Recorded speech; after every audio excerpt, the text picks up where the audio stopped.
May blessing sa inyo si Tita Izzy, tig 500 daw kayo. Maraming salamat po Tita Izzy sa pag-share sa amin ng blessings. God bless po. Thank you po Tita Izzy. Salamat po sa blessings. God bless. Thank you po. Ito sa inyo ni Mami, bigay mo na lang sa kanya. Thank you po Tita Izzy sa binigay niyo po ng blessing. God bless po. Thank you. Samahan niyo po kami kapon, diretso na po tayo kila Ate Kim. Ayan, nakamotor lang tayo kasi hindi naman ganun kadami yung ating dala.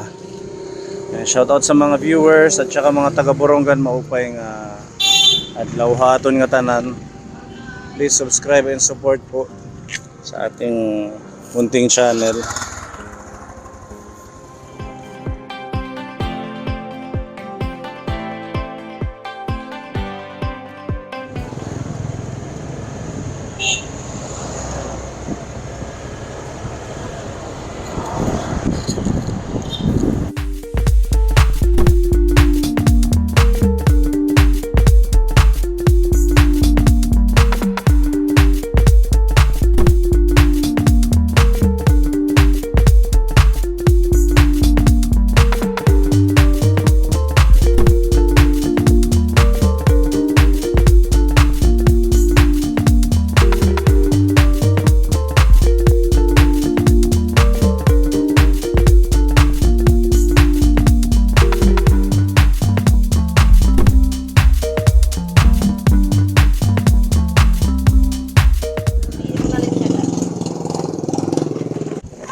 Kahoy. Ha?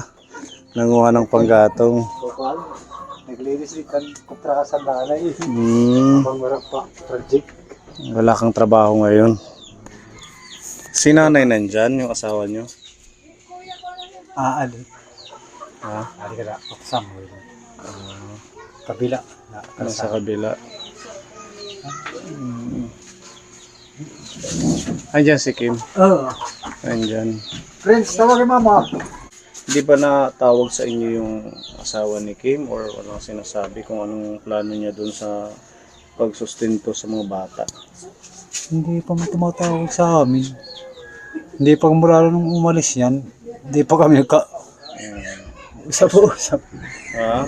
Hindi pa kami nagkausap. Hindi pa. Wala nung umalis. Hindi siya nagbibigay. Aywan ko lang kung nagbibigay yan. Kasi pag may trabaho lagi ako wala sa bahay. Hindi ko hindi naman ako naghahanap kay Kimberly. Hindi mo na rin natatanong kay Kim. Sinabi isang beses, nasabi ni Kimberly na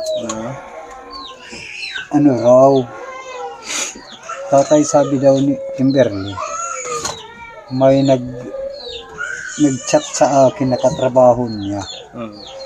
Sabi na Devin ata mo. Ano daw? Tawag Devin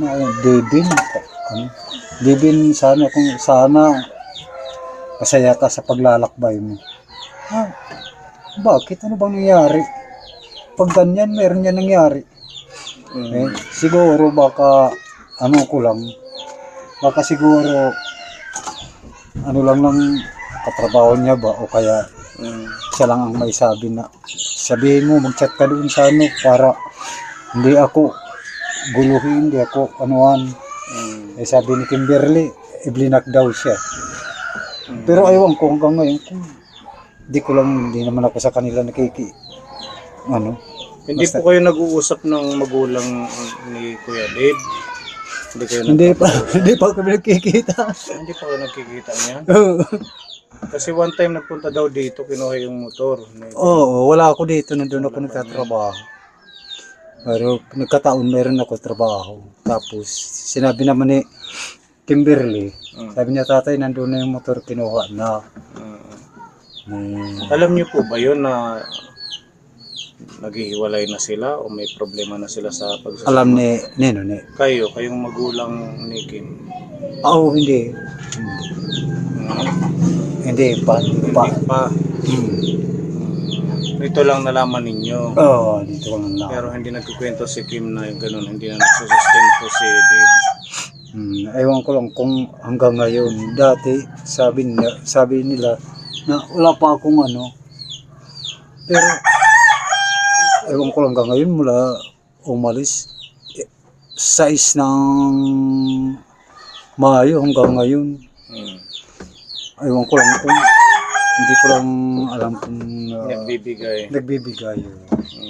Baka may tanim po, may nimensahe ka, Dave, bilang ama ng mga apo mo. Ay, sasabi ko lang sa kanya, yung mga anak, sana wag niya kalimutan. Huwag niyang pabayaan. Oo.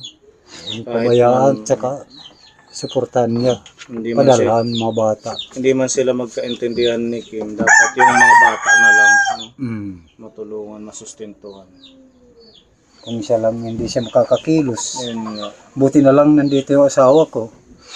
Yan, naglalaba, mga damit nila, Ay, lahat. pinaglalaban naman si Kim. Oo, mga damit ng mga bata, damit ni Kimberly. Tapos, lahat, nag-iigib. Yun naman. Minsan ako, nag-iigib. Oo. Hindi, pwede na hindi namin tutulungan kasi anak namin yun. Siyempre, mamaya, pag magano kami ang maano lang. Kayo din pala nag-aalaga sa mga bata. At least nalaman po namin galing sa inyo. Kasi syempre, yung side din ninyo, yung kailangan malaman ng mga nanonood, lalo na yung Meron nga ako na laman na mayroon daw nagsasabi na hindi kami nagkakaintindihan. Bakit, sabi ko, sino naman nagsasabi sa kanya? Hindi kami nagkakaintindihan. Anak ko, hindi kami nagkakaintindihan.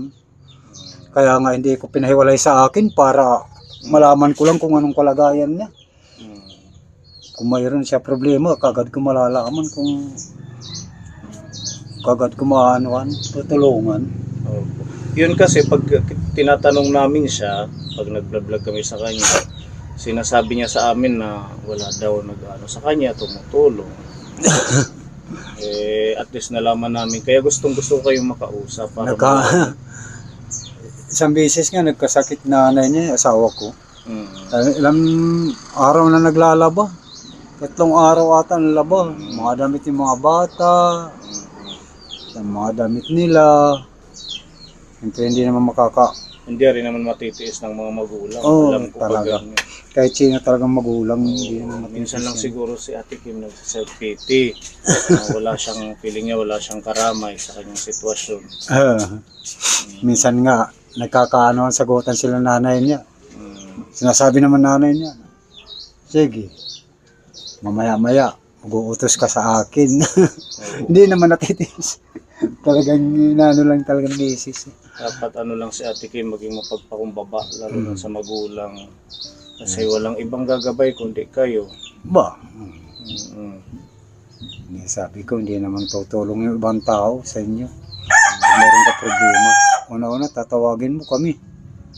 Kami nanay mo. Yan ang nasasabi ko sa kanya na sana, sabi ko, pag ano naman yung mga bata, alagaan mo. Kasi hindi ka naman naglalaba. Nanay mo naman naglalaba. I-give kami minsan. Kadalasan talaga kami. Kadalasan kayong Hindi naman. naglalabada. Hindi naman yung iba. Pwede tawagin. Sige tatay, sabihin ko kay Kim ngayon, at least na ano yung side nyo. Anong isang linggo pa dapat ako babalik dahil nga gusto kong makausap kayong mag-asawa. Pero pag napunta kasi kami dito, laging sarado, laging walang tao. Lagi ako nandun kay Father Bertos, tatrabaho, meron ako project. Hindi pa nga tapos. Ininto lang namin kasi hindi pa dumadating yung tiles nila. Sa construction ka. Nagta-tiles. Si nanay nagtatrabaho pa din sa pag-alaga ng bata. Wala na. Wala. Pinahinto ko kasi naawa naman ako kay Kimberly, mga bata, maya-maya. May karamay Iyak, si Kim. oo. Lalo na yung panganay nila ni Dave, nag-aaral. Oo nga, no? Sino pa kayo mag-aalaga na iba kung hindi lang yung asawa ko? Talagang pamilya pa din yung magkikare at saka unang tutulong. Iba-iba yung nakikwento ni Kim sa amin. Pasensya na tatay ha. O kami yung Okay lang. humingi ng dispensa kung ano man yung nasabi niya. Yun kung ano yung sinasabi niya sa video, yun yung hindi walang nagtuturo. Siya mismo yan ang nagsasabi. Nagugulat lang kami kaya gusto ko kayong makausap para malaman yung side niyo na hindi naman pala kayo nagpapabaya sa kanya. Ang ating lang concern ngayon yung about sa kay Kuya Dave. Oo, yung sa sustento. Paano kaya yun? Pwede kaya natin yan ilapit dito sa barangay ninyo para maobliga siyang magbigay ng tulong sa mga apo mo?